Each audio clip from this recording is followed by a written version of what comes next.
From the macabre minds of Laughing Devil Production comes another story from the Nightshade Diary. You know what that means.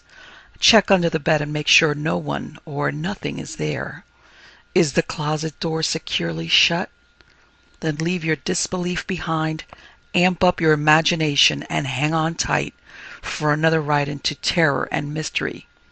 And like all good horror stories, just imagine it's a dark and stormy night. And remember, screaming like a little girl is permitted.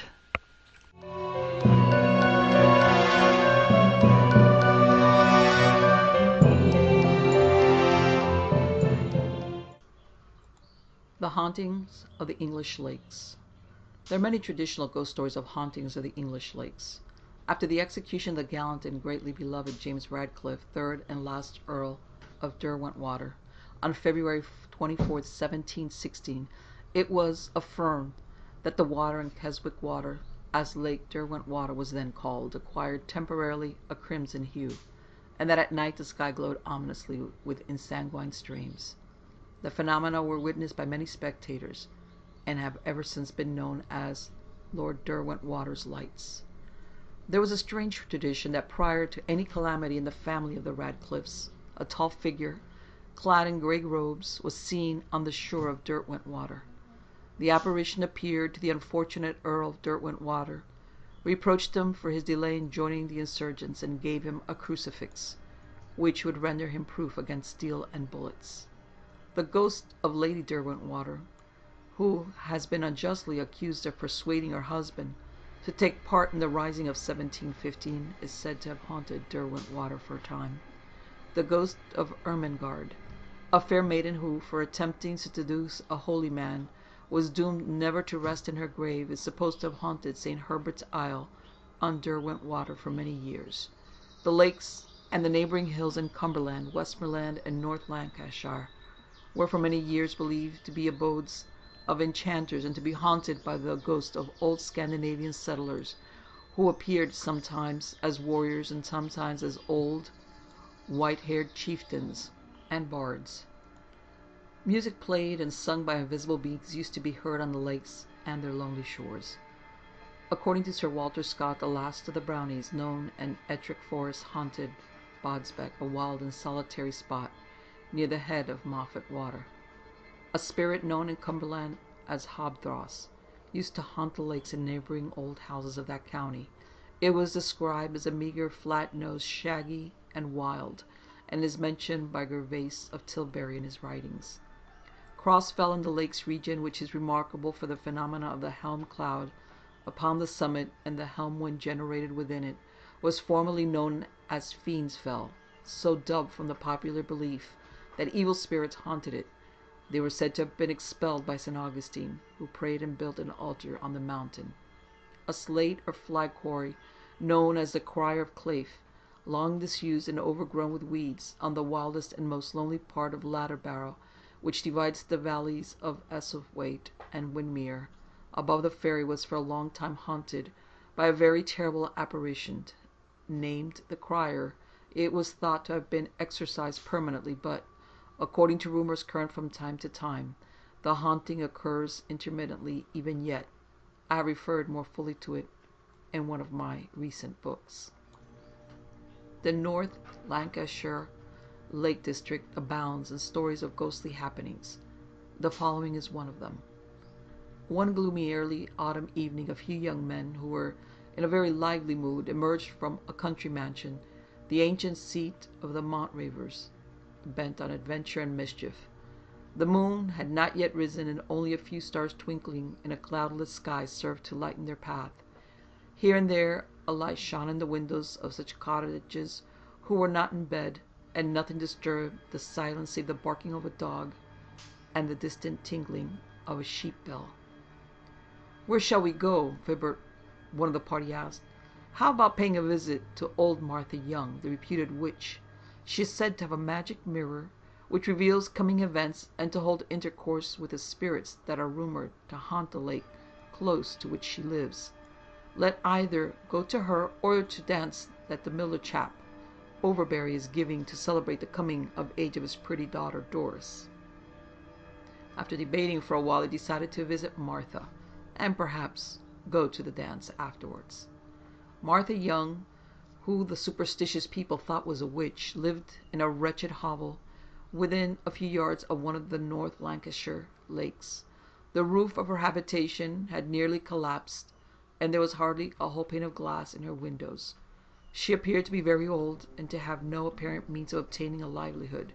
She was never known to beg or to have received any help from the parish, and it was rarely that the people who came to have their fortunes told paid her anything. She was seldom seen to stir from her dwelling, and then it was only for the purpose of collecting sticks and bits of twigs for her fire. How she managed to exist was a mystery. Had she lived in the days of persecuting witches, she would probably have been tortured and burned to death or drowned. Vibert and his companions found her seated on a three-legged stool by a turf fire, surrounded by 3 black cats and an old sheepdog. She was tall and thin, her face haggard, her eyes large and sunk down deep in their sockets, and her whole appearance was repulsive and forbidding. On a small table near her were the remnants of a meal consisting of a few potatoes, crust of bread, and a small jug of water. She glared at the young men, and in a hoarse masculine voice asked what they wanted. Vibert apologized for coming at such a late hour, and said they would like her to tell them something about their futures, as they had heard that she possessed a magic crystal. Martha rose from her seat and peered closely into the face of each of the young men. Then, as if satisfied that they were not there to harm her, she said she would do as they wished, but begged them to obey her instructions, lest, by not doing so, they would be harmed. They all promised implicit obedience to her commands. The abject poverty of the hovel made even the most thoughtless of them pity her. The furniture consisted of 3 stools, an old deal table, a few pans, some broken jugs, a wretched pallet with scarcely a rag to cover it, a few old musty books which lay in a corner, and a cauldron and a sack. Martha sat for a few minutes and then told them that she was going to utter a few incantations during which they must keep absolutely still and on no account interrupt her. She drew a circle on the floor with a piece of chalk, and in the middle of it placed a chafing dish filled with burning embers. On this she fixed the cauldron, which was half filled with water. She then bade those of the young men who had the courage to stand in the circle and join in the incantations. Only 2 of them, Vibert and Rankin, did as she requested.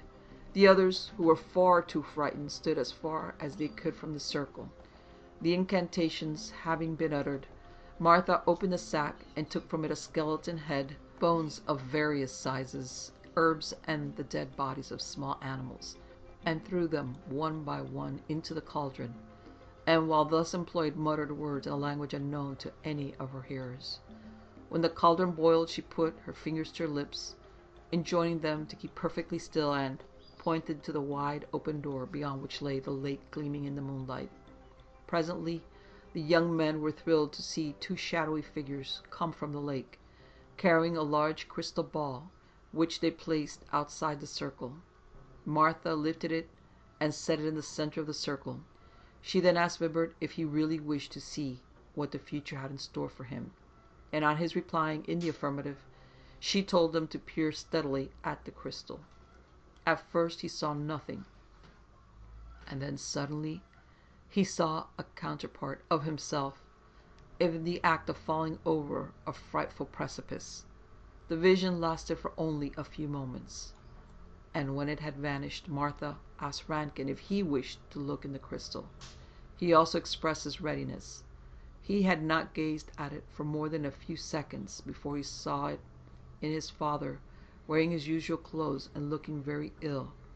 The crystal quickly clouded, and the figure resembling his father disappeared.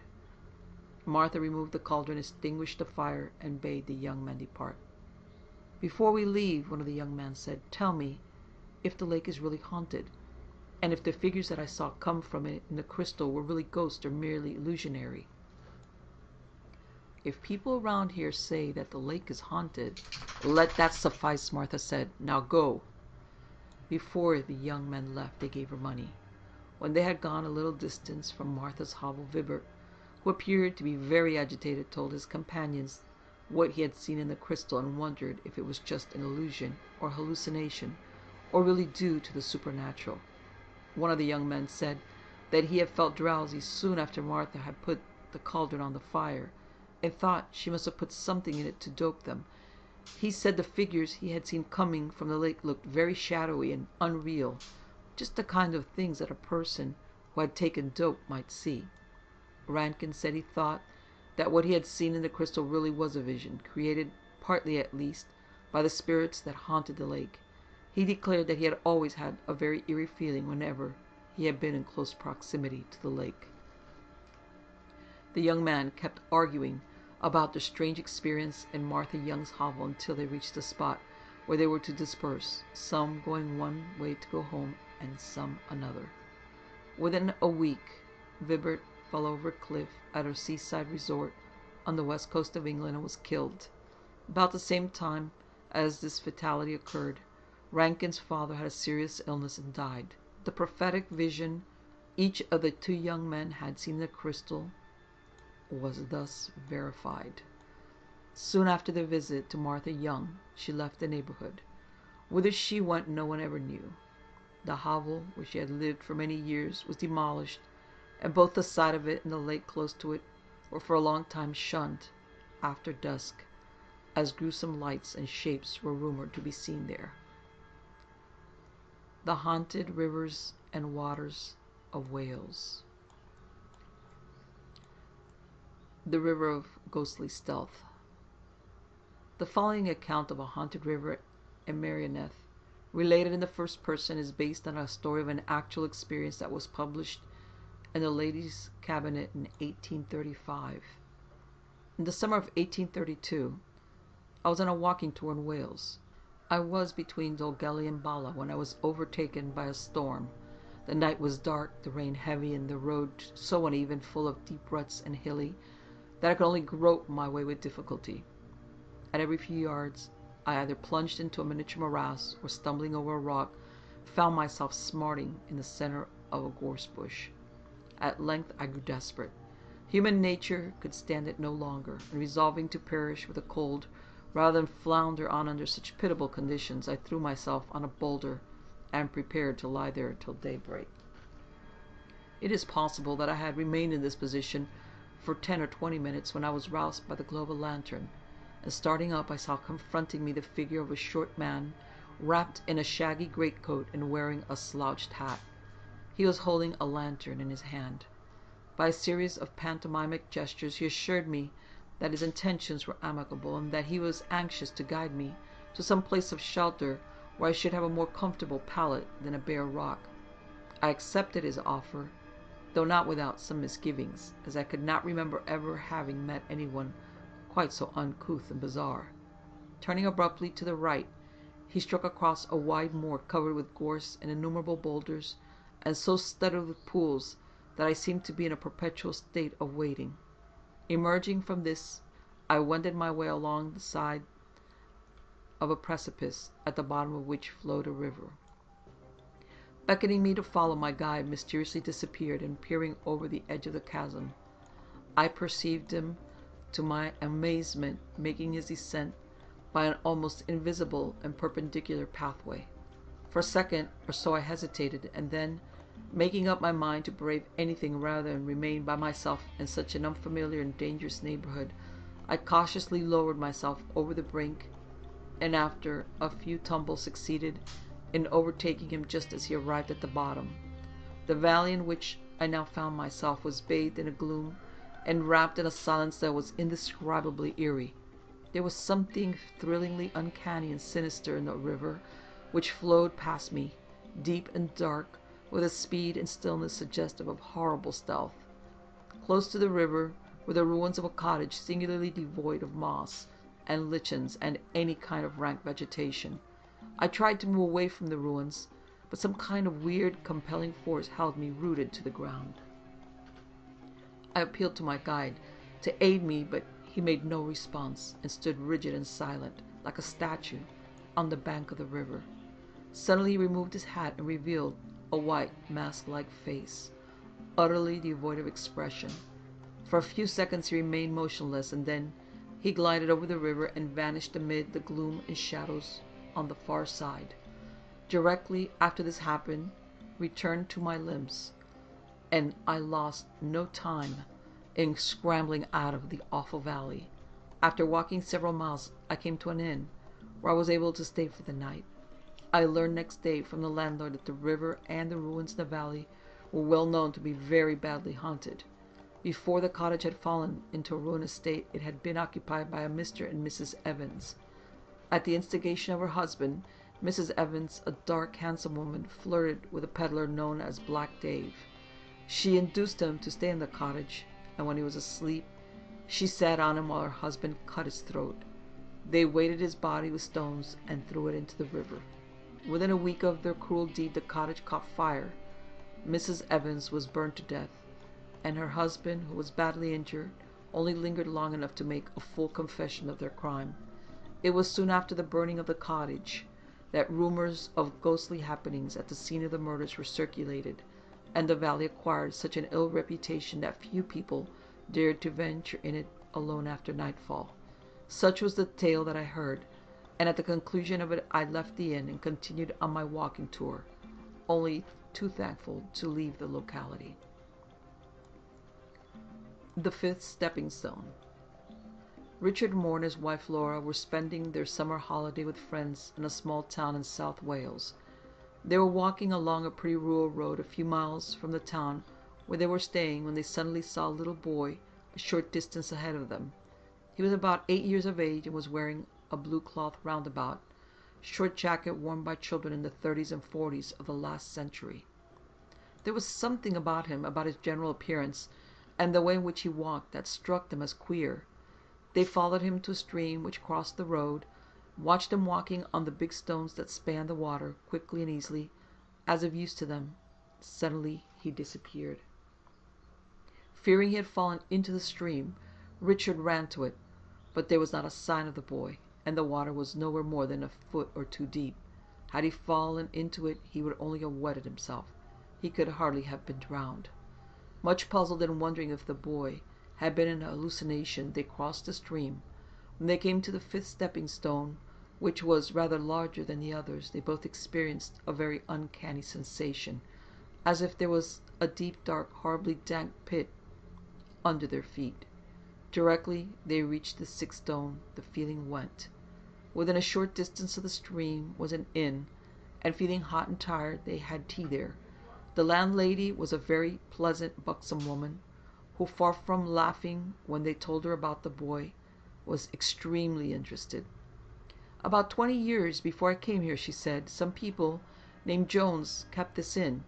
They had a little boy just like the boy you have described. He disappeared one day. The stream was very full at the time, and he was supposed to have fallen into it and been drowned. There was an old man named Davis living near here then, and when he heard about the missing boy, he suggested moving the fifth stepping stone, which had been loose for some time. This was done, and under where it had rested was a deep cavity, at the bottom of which was the body of the little boy, and a lot of bones, some of animals and others of human beings. The cavity was filled in, the stone replaced, and made secure.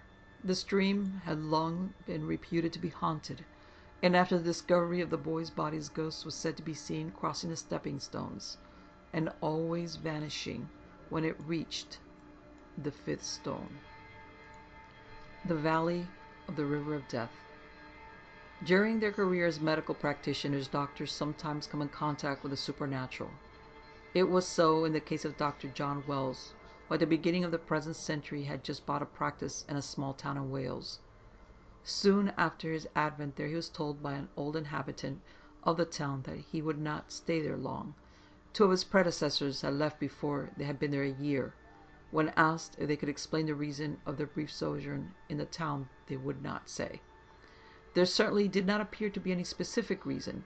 There did not seem to be anything materially wrong with the house. It was well built and commodious, and there was nothing the matter with the drainage. It was pleasantly situated. The people were friendly, and the climate was no worse than it was in other parts of Wales. Yet there was something about it that they seemingly did not like.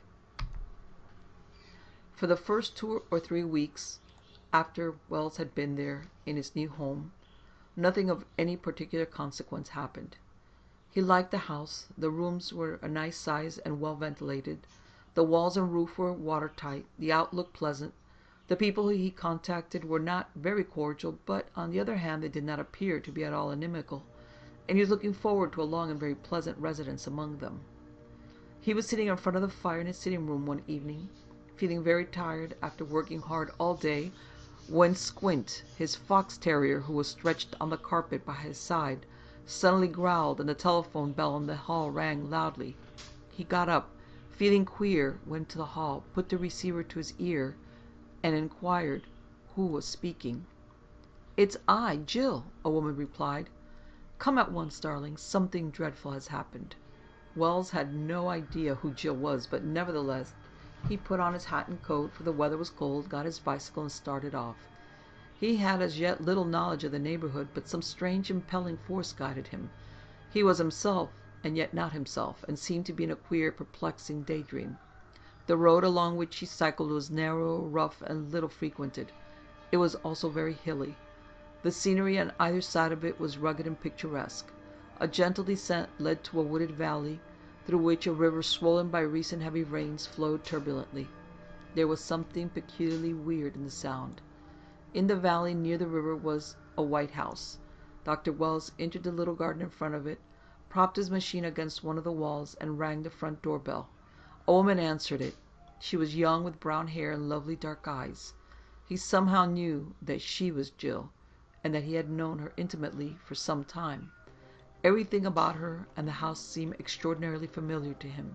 He gazed longingly and admiringly at her. She was very pretty. He was not at all surprised when she said, "How kind of you, Charlie, to come here so promptly. It's Henry." And Wells heard his voice saying, "Drunk again?" "He has been drinking, but he will never drink again. He is dead," Jill said, and then, with ill-concealed joy in her eyes, "Come with me. He's in the dining room." She took him to a room in the rear of the house. Lying on his back on the floor was the body of a man of about 40 years of age. He was rather stout, with dark hair streaked with gray, blue eyes, and a mustache. Wells bent over him. The man smelt of whiskey. Apparently he had been drinking heavily, but it was not drink that killed him. He had been suffocated. Clenched between his teeth was a fragment of some brown material. Wells' eyes wandered from the man to Jill. On one side of her neck there was a long red scratch, and a similar one on the back of one of her lovely white hands. "My dear little Siamese cat Topsy did those scratches, Charlie," she said, "and as she tried to bite me, I was obliged to have the poor thing put to sleep. I shall miss her dreadfully." She was wearing a brown dress with long sleeves, and Wells noticed that the cuff of one of the sleeves was torn. The dress was of the same color as the fragment of material in the dead man's mouth. Seeing the look of horror in his eyes and interpreting his thoughts, Jill gazed appealingly at him and said, "You still love me, Charlie, don't you?" "Yes," he replied hoarsely. "God forgive me, darling, I still love you. You killed him, didn't you?" She nodded. "I had to kill him. I couldn't stand him any longer. He was a beast. For heaven's sake, don't let me be accused of murdering him. Can't you certify that he had a fit, or his heart was diseased?" Wells shook his head. "I'm afraid not. It would be too risky. I must try and think of something else." Although horribly shocked at what she had done, he was madly in love with her. Her beauty intoxicated him. He felt he would risk his reputation, life, and soul to save her from being arrested. "You look ill," she said. "I will get you some brandy." While she was out of the room getting the brandy, he happened to glance at a large mirror on one of the walls. He saw in it not the face of John Wells, who was fair and clean-shaven, but the face of a man with dark eyes and hair, and a short black beard, a man who might have been several years older than Wells. He did not think it at all strange, and was neither startled nor surprised.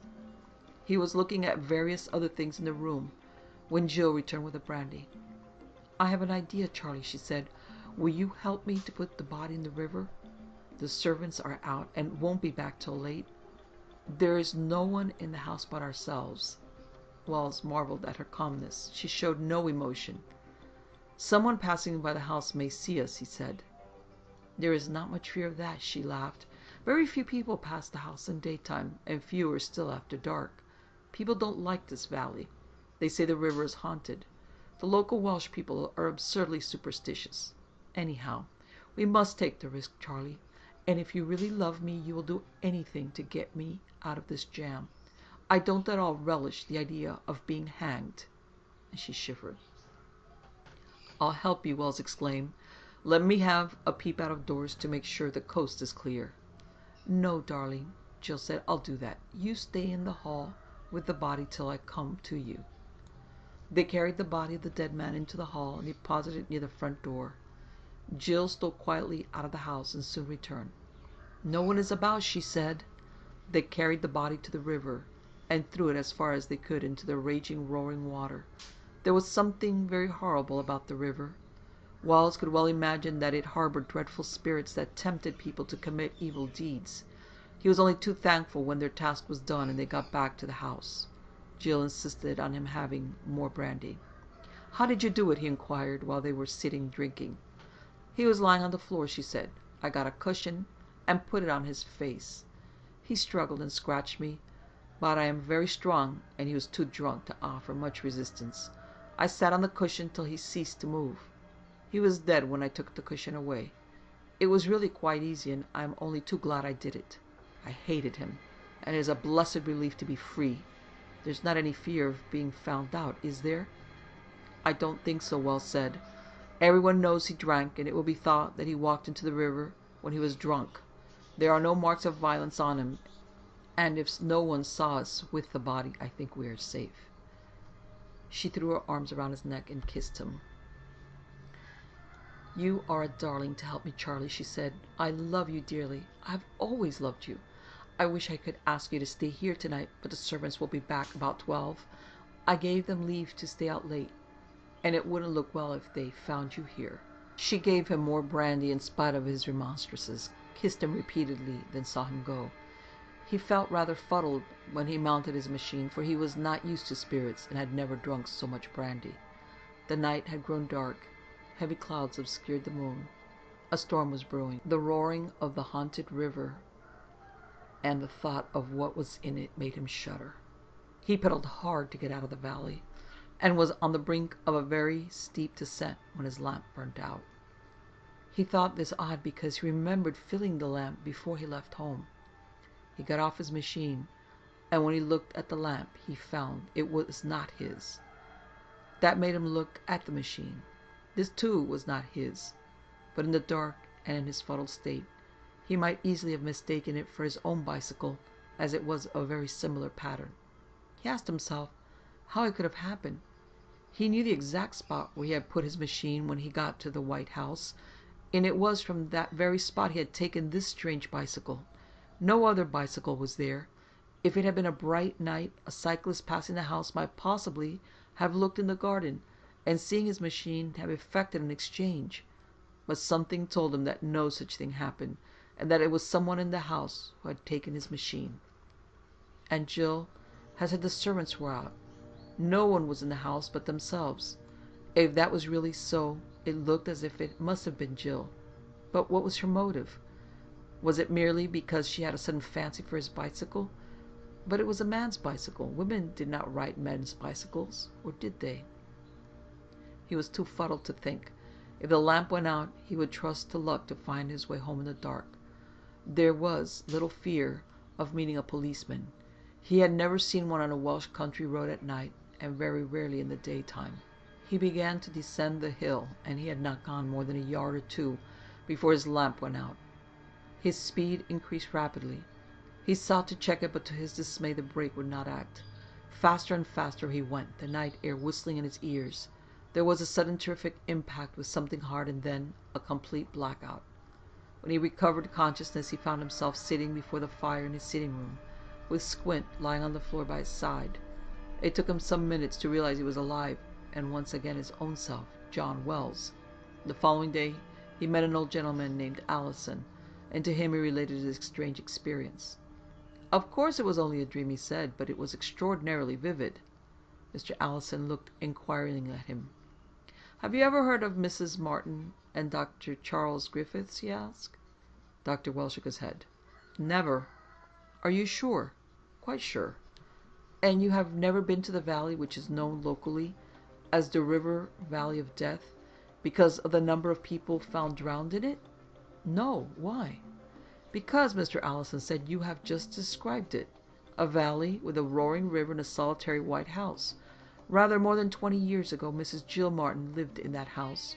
Her husband, Henry Martin, was a jolly man, very popular in the neighborhood, but too fond of whiskey. He often came home drunk.